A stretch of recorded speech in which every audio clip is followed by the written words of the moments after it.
What's up, everybody? I'm Ari Temkin, and this is Showtime on Phantom. And you can't see me right now because, well, the majority of my face is being covered by delicious chicken from Pollo Campero. Marvin Hargrove, Michael Lafferty, Chris Bennett, Dahlia and Mike Martinez. What's up, everybody? My apologies for the tardiness of this, but I am usually able to go live on Facebook in one particular way, and that outlet was not open to me today. So that's why I'm trying to figure it out on the fly, and that's why I'm still trying to figure it out on the fly. But anyways, no worries at all. I'm Ari Temkin, and this is Showtime. All right, here we go. There. Oh, hey, there's the delicious chicken too, right there. I did what I wanted to do was spend some time today showing some film. So hopefully we're all able to catch the video that I produced from yesterday's show with some of the video showing Amari Cooper, sort of the plays he's making and how in some ways he's already paying dividends. And what I'm going to do is play some of the other videos for you that, without the sort of proper context, you may not have a total understanding of what's happening and how he's impacting the game. And plus, the other piece too is there's talk about a massive NFL conspiracy with calls going against the Cowboys, as there have been now 11 games, including the one on Sunday night, 11 games since 1960 in which the Cowboys' opponent has not been flagged at all in a game. It's the most in NFL history. So is there a massive NFL conspiracy? You decide. Chris Bennett says, blame Draymond Green, not Facebook. Can't I blame Facebook for the Warriors issues, though? Brian Walker in the house. What up, Brian Walker? How's it going? Lori Morales. Lori, I haven't seen you in a while. How you been? Let me hit the share button. And if you all wouldn't mind, do the same. That would be great. And then we'll get rolling here. My apologies. It's Draymond Green's fault that I was tardy today. There's some way in which I usually always go live on Facebook, and today that outlet was not available for me, so blame Draymond Green for that. What else? I'm going to play I'll play the Amari Cooper video to kind of show you ways in which, the attention to him is already starting to open up opportunities for other guys. Philip Nichols says, I think the NFL hates the boys. Kenny Tucker says, what's up? What's up, Kenny Tucker? How are you? I do want to get to that because I know that a lot of Cowboys fans are going to react to some of these statistics and think that the Cowboys or the NFL has it out for them. It makes zero sense whatsoever that the NFL would have it out for the Cowboys. It makes no sense. The Cowboys are one of the NFL's main cash cows. Regardless of whether or not the Cowboys are good, they are consistently one of the highest rated games every single week. They're great on Sunday Night Football. They're great on primetime. So it makes no sense. If anything, the NFL should be doing whatever it could to get the Cowboys to be better in more primetime games. They should be doing the opposite. In the same way we think of, I used to be in San Antonio, and so Spurs fans would think this is the treatment that they got because the NBA wanted the Lakers to win. It wanted the bigger market teams to win. I didn't buy that argument, but that's at least a more viable argument than Cowboys fans thinking the NFL's out to get them, quite frankly. Barry Griffith, what's up, buddy? How are you? Keith Jones says, woo, finally LOL shared. All right. Yeah, apologies, everybody. I don't know why. I don't know what happened today, I'll be honest, and hopefully it gets fixed. But apologies for the tardiness here. We'll go as long as I can possibly go and handle it today. And I've got two main topics, but of course, as always, this is a community. It's a Dallas-centric, Cowboys-centric community. So, this is your show as much as it is my show. It's our community, so we can exchange ideas, talk about all different kinds of things like yummy, I looked the wrong way, like yummy, delicious chicken from Pollo Campero.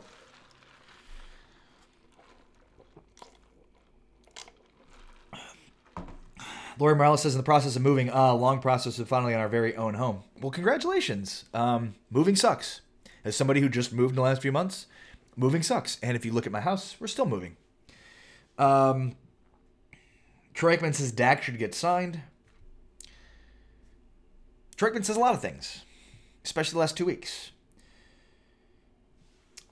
Ari, tell your neighbor to bump up his Wi-Fi so you can stream. It's not a Wi-Fi thing, guys. I have, for all of you folks, I have the best Wi-Fi that money can buy because I need to have good Wi-Fi. And every day the show is actually hooked up through Ethernet, so it's not even Wi-Fi. So basically what I'm saying, I have 1,000 megabytes per second from Spectrum, and I pay up the ass for it, but I have to get everybody this stream every day, so it's important that I have it. So it's not a Wi-Fi issue. Today it was a Facebook issue in which normally when you go live on Facebook, you get 2 options. The second option wasn't really available to me today. It was very weird. But we're back on track. Everything's good. Rosa Alvera says, yes, one of the most loved teams and hated by many is DC for life. Yes. TJ Carpenter says, Cowboys are the biggest draw in the NFL. The Cowboys just aren't that good. Why is it so hard to understand? You mean why they're not getting calls, penalties?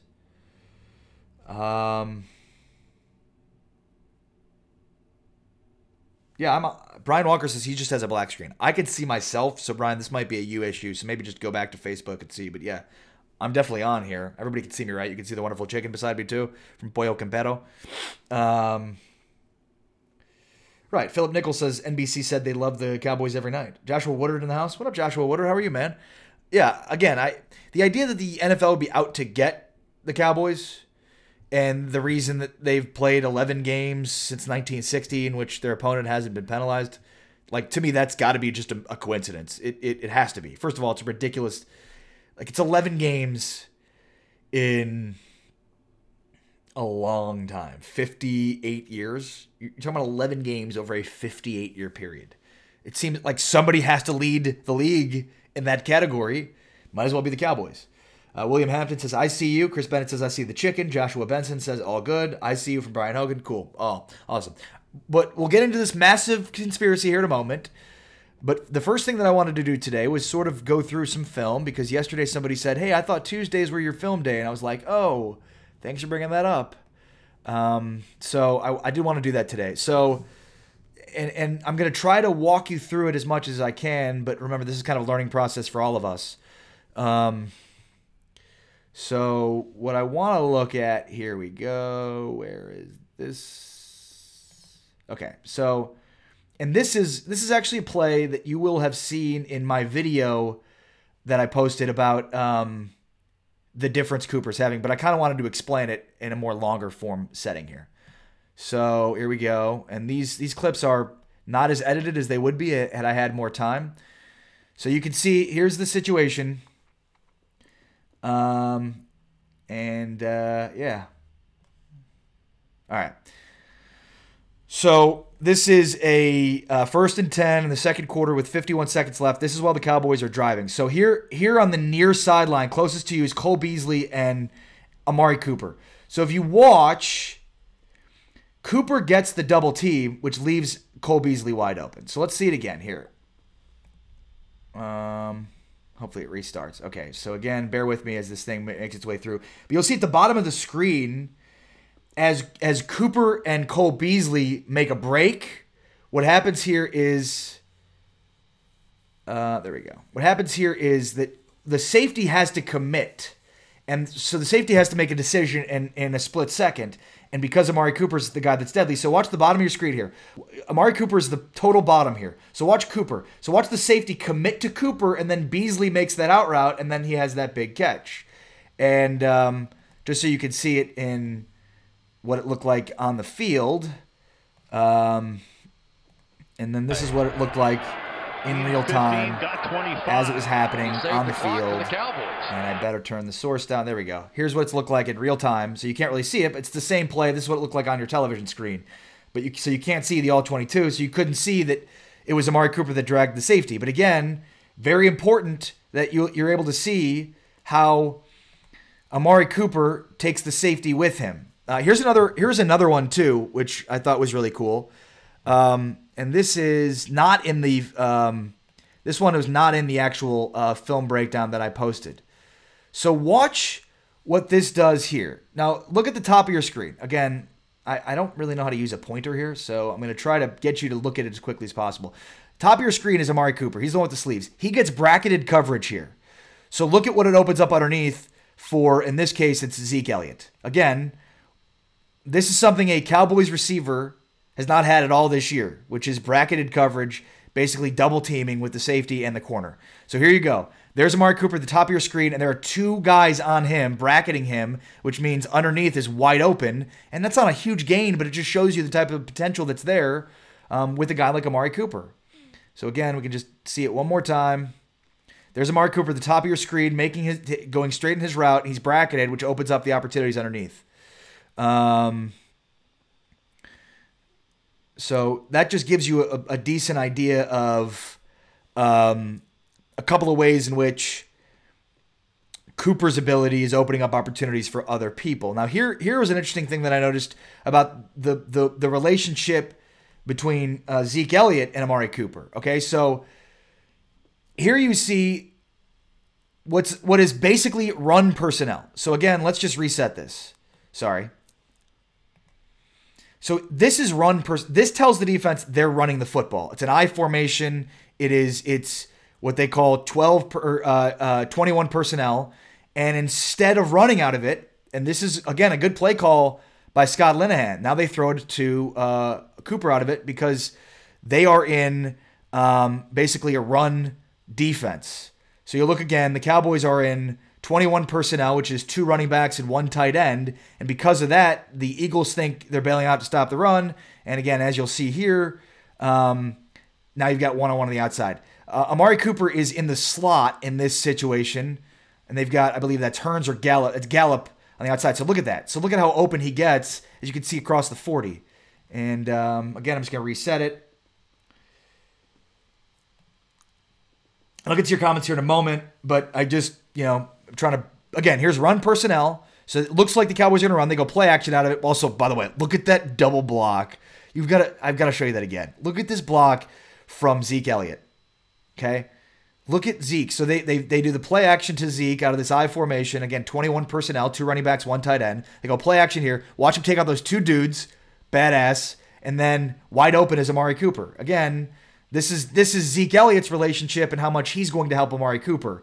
So here we go again. They've got to stop the run. 21 personnel. Cowboys are telling the Eagles, hey, we're going to run. They've got the single high safety there. And just watch Amari Cooper get past the one guy right past him. Safety can't get over. And by the time they realize it's not a run, they're too late. And look at how wide open Amari Cooper gets. So there you go. There's a couple of ways in which you can see just how good Amari Cooper is and how much he's doing for this team. And how much he's improving their offense. And look, the Eagles, their corners were injured and their cornerbacks were bad, but don't let the bad corners of the Eagles fool you into not really truly grasping how easy Amari Cooper is at getting open, how good he is at getting open. And even when before Darby tore his ACL in this game on an Amari Cooper route, by the way, Cooper was still getting ridiculous separation on him. And, so those are just a few ways in which Cooper is having a dramatic impact on everybody. There's really one more that I wanted to show you, and this is the one where you can just see how wide open Amari gets against, let's see here, against the Eagles. And this one is going to be, the TV version of it. But you can't exactly see, but look at how much separation he gets. He's beaten his corner by a couple of steps, and again, then the corner does his incomplete sign. You didn't do anything, dude. Again, let's watch this. But this just, again, illustrates just how good Amari Cooper is at creating separation. He's at the top of the formation here. They go the stack formation at the bottom of your screen. Look, he just makes one move on the inside, and then that false step gets that guy going. And then, of course, incomplete. Good job, buddy. Great work there, Douglas. You really stopped him. But that's a throw that Dak Prescott misses. And here's just a replay of that. Again, there's Cooper. And, I mean, just a great move to get wide open. I mean, this is what he does. He's a surgeon in his ability to get open. And something that I talked about yesterday is, normally guys available at the trade deadline aren't game-changing type offensive players like Amari Cooper. And that's, what an amazing situation for the Cowboys to be able to find this guy and get him and bring him in, because as the Cowboys have said, they view him like their first-round draft pick. Neil Favre says, it's insane. What a difference maker. Patrick Kahn in the house. What up, Patrick Kahn? Patrick Kahn. G. Garcia in the house. Michael Lafferty says his routes are smooth and crisp, almost effortless. And again, part of why I really wanted to show you all some of those routes is what the attention to Cooper does when safeties have to make split-second decisions. And especially... I suppose we can go back to that. I love this Cole Beasley route because you can't really see what's happening when you watch it on TV, but then you go to the All-22 and you see this particular play. Needed 15, got 25. And you save the clock for the Cowboys. No, that's the All-22 version of it. Hold on, sorry, folks. This is the game version of it. This is not the one I wanted. There we go. Boom. All right. So again, just to give you a really good idea of, let's do it like that. There we go. Sorry. Just give you a really good idea of, again, bottom of the screen. Look at there. Beasley's on the inside. He's in the slot, which makes, Amari Cooper the Y. So watch, they're basically in single coverage here, but you see the safety here. Now, safety's got to make a decision. Both guys coming at him. He makes the decision to go to Cooper, which leaves Cole Beasley wide open. And that's what the Cowboys are trying to do here. This is a perfect play design to get two playmakers in a similar area before making that cut. And then as soon as that cut happens, you force the safety to have to make a decision there. And the safety's going to choose Cooper, which means Dak's easy read there is go to Beasley, because more times than not, they're going to take Cooper on the deep route. Again, single high safety. It's a 3-receiver set, so it's a pretty basic formation. They both end up in the same spot about the 25. The only difference is Beasley breaks off the route. Amari Cooper keeps going, and Beasley's wide open because of it. And then again, here's the TV version, which you can't really see, but I think it's still cool to get this vantage point of it. Here it is again. Same, there you go, bottom of the formation. You've got your Cooper's your Y, Beasley's in the slot, and again, you can't see it, but right about the 25, the route breaks off, and Beasley's Y, and look at Beasley with the catch. I mean, that's what the Cowboys have been trying to do all season, is get Cole Beasley at one-on-one matchups. And so here's one example in the second week that Amari Cooper's with this football team, in which they're already seeing the impact that Cooper's ability is having on the way teams are going to defend him. And that's the thing is, you go through game film of this game, and it doesn't happen all the time. This is one example of it. We saw the bracketed coverage that he had on an earlier passage that we watched, the bracketed coverage for Cooper, and that opening up Ezekiel Elliott underneath. The thing is, like, the more defenses see this on film, the more they are going to have to account for where Amari Cooper is, defending him, which is going to continue to open up things for them. So, again, we can sit here and go through tons of film on it. There was another play that I didn't pull, but the Gallup, and I know some people are talking about Gallup, the Gallup third down screen pass, the design was great from a standpoint of they basically cleared out all receivers, and Gallup was the X alone on the weak side. And then, so I think it was Cooper, but it could have been Beasley. But so they basically went 3 receivers, 2 on, or it might have been 4 receivers, 2 on either side. And then they brought Beasley in motion to the other side. So it was basically a 3-by-1 or 1-by-3, and in doing so, they brought extra attention away from the play, and which means the numbers they had, like they knew the play they were running, so the defense that kind of moved either to the half of the field or the other side of the field then had to basically run to the full side of the field in order to make the play, and that was Malcolm Jenkins. So Malcolm Jenkins was the guy that was on Beasley on Gallup's spot initially, and then when Beasley goes in motion to the other side, he brings Jenkins with him. Now Jenkins basically went half the way, and so he's at the middle of the formation. By the time they throw to Gallup, he's already down the field, and so Jenkins now has to take a route that has him well past the sticks. So I know there's been a lot of criticisms, myself included, of Scott Linehan and Jason Garrett in the offense, but in 2 weeks we've seen ways they're being creative to leverage Cooper and what defense are going to try to do to Cooper. And again, anytime you hear the Cowboys say they don't need a number one wide receiver, laugh at them. Diana Lopez says, hey everyone, Keith Price in the house, Joshua Benson, everybody hit the share button if you've not yet already. On a 3-by-1, the read is on the backside from Patrick Kahn. Angelina Martinez says, hola Ari, hola, how are you? Jason Wright says, Atlanta gives up a lot of points. We need to get things going in a hurry this week. Our offense didn't play well in the first half. Yeah, Atlanta's issue is defense. It's no secret. Their defense is bad. And the good news for Cowboys and Cowboys fans is a year ago when they went to Atlanta, Adrian Claiborne had his way with Dak Prescott. Well, Adrian Claiborne's not playing for them anymore because beyond that game, he wasn't very good.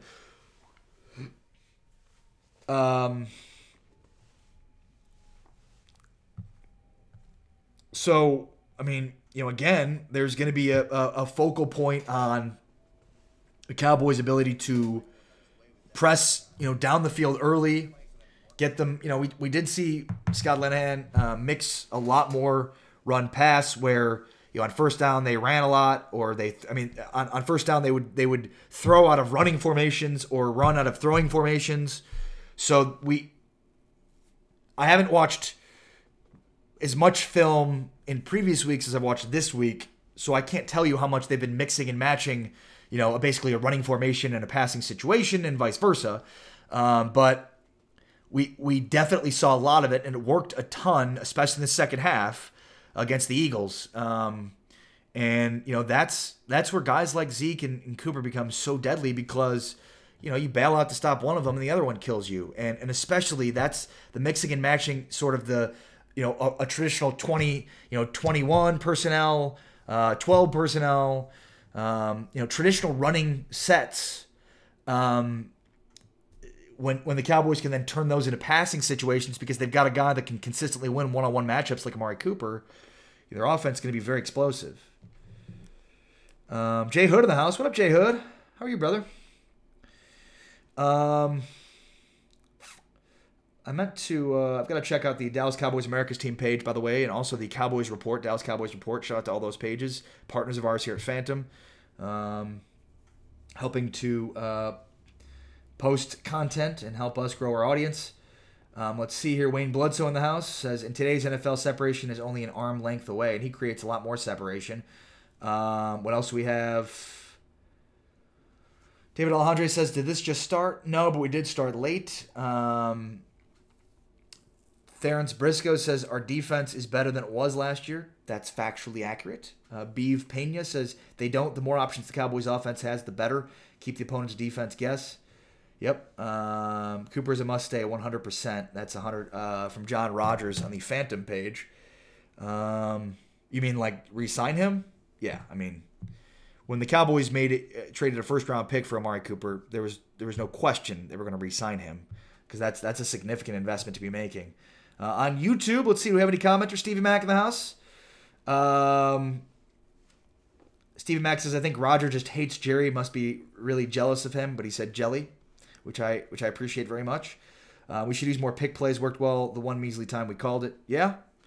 And look, maybe what their approach is to sort of take it slower with Cooper and not introduce sort of the full complement of offense. But that's Stevie Mack on YouTube. And again, quickest way to have your comments heard, read, thought, engaged, etc., etc., etc., is by going to facebook.com/WatchPhantom. We're broadcasting across multiple pages and channels and platforms. So the quickest way to have your comments heard and read and interacted is by going to the Phantom page on Facebook. Linda Green says, hello, Cowboys Nation. Good game the other night. Let's get ready for Sunday's win. Arkansas will be cheering on the sideline. All right. Good to know. All right, so any more film we should look at?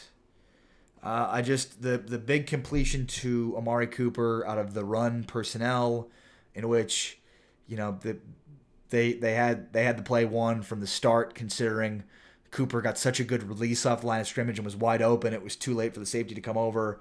There's the bracketed coverage that opened up an opportunity for Zeke Elliott underneath. It wasn't a huge play, but you could just already see that teams are going to pay extra attention to him.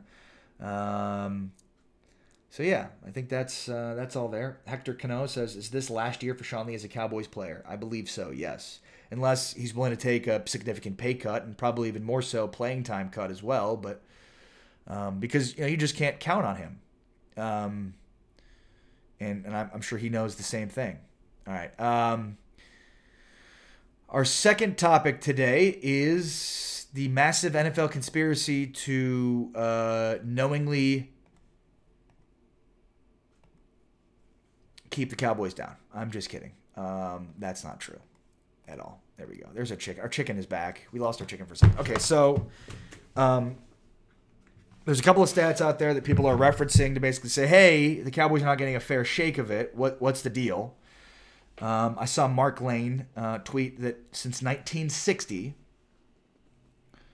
and hold on one second. Since 1960, there have been 11 opponents of the Cowboys who have not been flagged for a penalty, which is the most for any team of all time. We're talking about 58 years here. 11 games over 58 years. And by the way, have the Cowboys won a title since 1960? So, like, maybe if it was like, well, since 2000, but, I don't buy that. I mean, I buy the stat. I don't buy that there's like some sort of a correlation between the NFL not liking the Cowboys, therefore they're not they're not calling games in favor of them. Let's see here.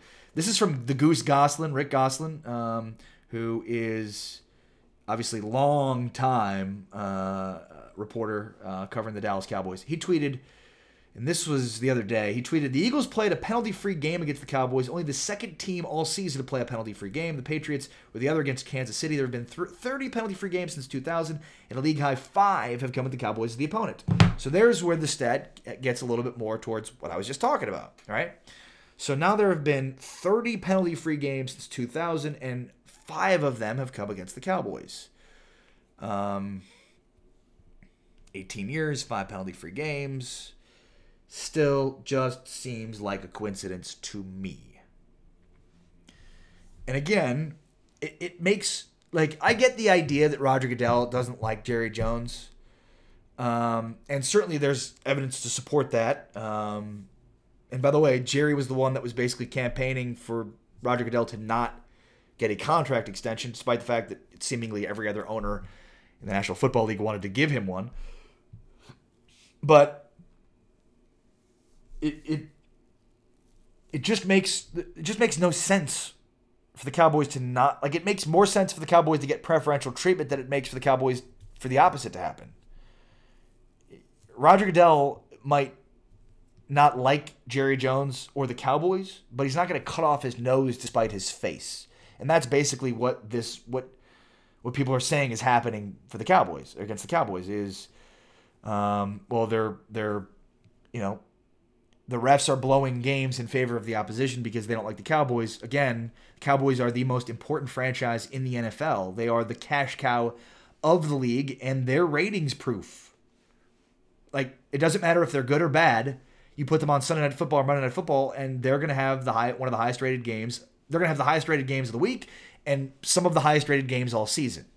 You put the Buccaneers on Sunday Night Football. You put the Jaguars on Sunday or Monday Night Football, or the Houston Texans on Sunday or Monday Night Football, and you're not going to get anything close to those kinds of ratings. The Cowboys, the Patriots, the Steelers, those are teams that get significant ratings, and nobody more so than the Cowboys. Ricky Esprit says, Ari, do you think the no-catch call on Dez during the Green Bay game was a catch or not? Well, it definitely was a catch. It obviously wasn't a catch by the rule book at the time, but it was definitely a catch. Dora Botello in the house, how are you? It was a catch.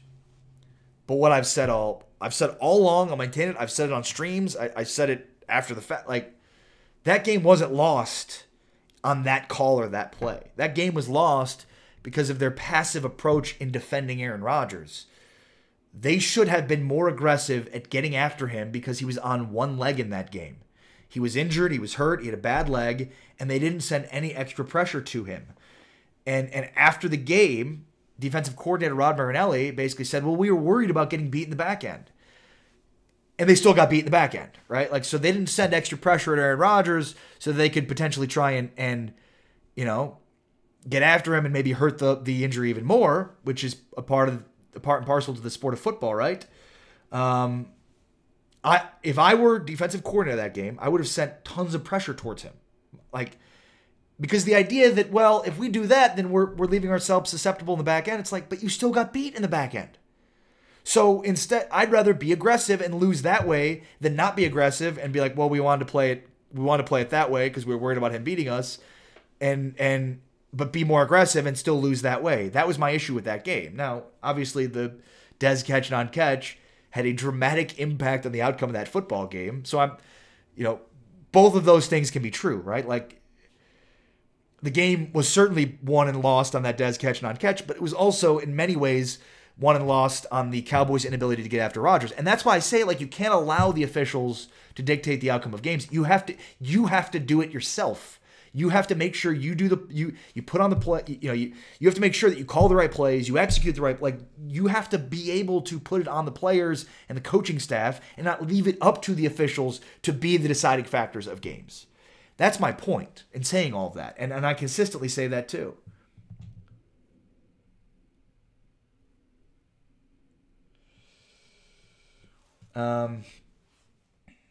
Ricky Esprit says, absolutely correct, Ari. And Darren Briscoe said, fact, he killed us on one leg. He killed him on one leg. And after the game, that's what Rob Marinelli said.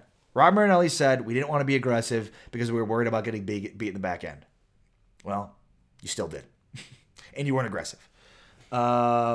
G. Garcia wants me to deliver chicken to him. I'm afraid I can't do that, buddy. But I would invite you to go check out Pollo Campero. There's a link in the description in which you can find a Pollo Campero location by you. Starting this Friday and each and every Friday, we're going to be doing free chicken Fridays.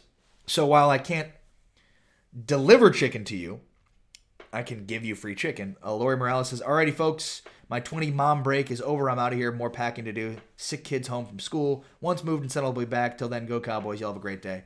You too. Don't go take care of business. Sorry about the sick kids. Alex Hernandez says, free chicken Fridays. Woo! So I didn't know what Pollo Campero was all about. And it's, at first I was like, well, it's Mexican food, right? Like, that's what I think. And obviously, pollo, chicken. There's chicken involved in this Mexican feast, but it's not actually. It's inspired by it started as a Guatemalan influenced food. It's more almost Peruvian flavors because it's a very unique style of chicken and sides. It's unlike anything you've ever had. I guarantee that. So check out Pollo Campero and all the locations they have, not just throughout Texas and Dallas and Houston, but certainly throughout California and Arkansas and Florida, and check it out. Just click the link in the description. You can find a Pollo Campero location by you. I had what you can see pictured here, the delicious corn salad. They have all different kinds of sort of South American influences in their food. It is delicious. Go check it out. G. Garcia says, it's the Mexican KFC, LOL. No, it's not, actually, because it's not even really Mexican. It's actually South American. They have plantains, like plantain chips as sides. So a lot of, again, South American influences and not what I was expecting. So go check it out. Carlos Guzman says, hello from El Paso. Hello, Carlos. How are you? Patrick Kahn says, hey, 806 in the house, my old stomping grounds. Alex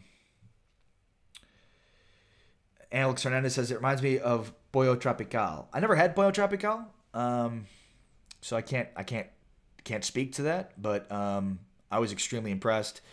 Right now, you can get an 8-piece chicken meal, plenty of sides for just $20. Think about that. You could feed a family of 4 with 8 pieces, at least, right? I mean, you have a huge family, you do 2 of those for $40, and that's a ridiculous deal. 16 pieces, all the sides. Plus, right now they've got a great $5 deal too. So go check out Pollo Comparo again. Locations throughout Texas, Dallas, Houston,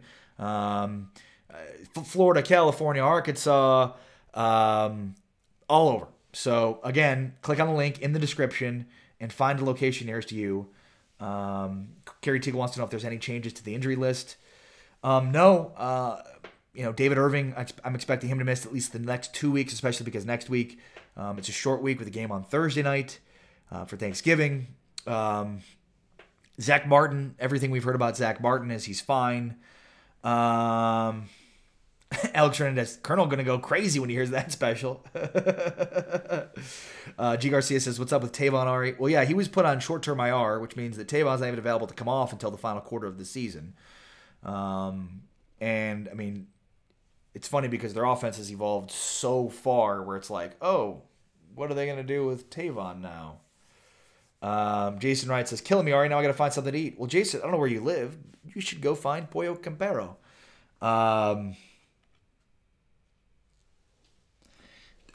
Terrence Briscoe. Is it Terrence? Briscoe says, with these last 7 games, who you think are the toughest opponent? The Saints. Most important opponent, basically the game to decide the season, is Thanksgiving.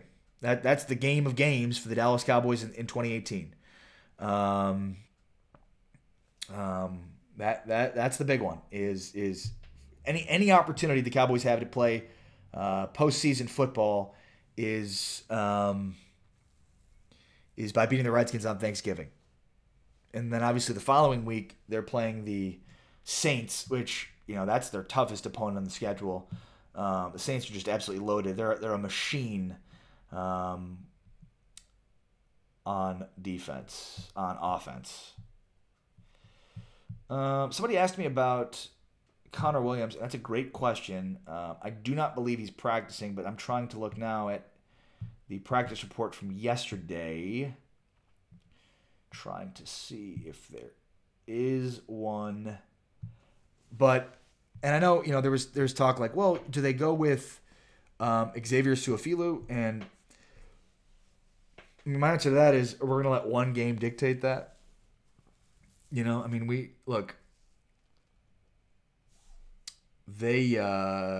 played well with him. He played well, no question about that. But let's see how he plays against Atlanta this week, because obviously this is the house of horrors for the Cowboys and was last year. So, this is a big week for them to sort of,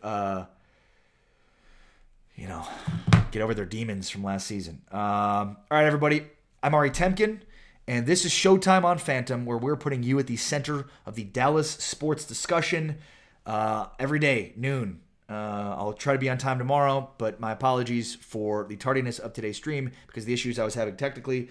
But just a shout out and a thank you to all of the great members of this community, the Showtime community that are at this show, participating and a part of it every single day. This show doesn't exist without you. Kerry Teagle and Jason Wright, Michael Lafferty, G. Garcia, Chris Bennett, Alex Hernandez, Patrick Kahn, Brian Walker, Patrick Prescott, Angelina Martinez, Terrence Briscoe, Corey Collins, Wayne Bledsoe, Dusty Brandon, and on and on and on. If this is your first time watching the stream, thank you for joining us. Hopefully you'll come back again tomorrow. 12 o'clock Central, David Alejandre, Ricky Esprit, Neil Falver, Dakota Stiegel,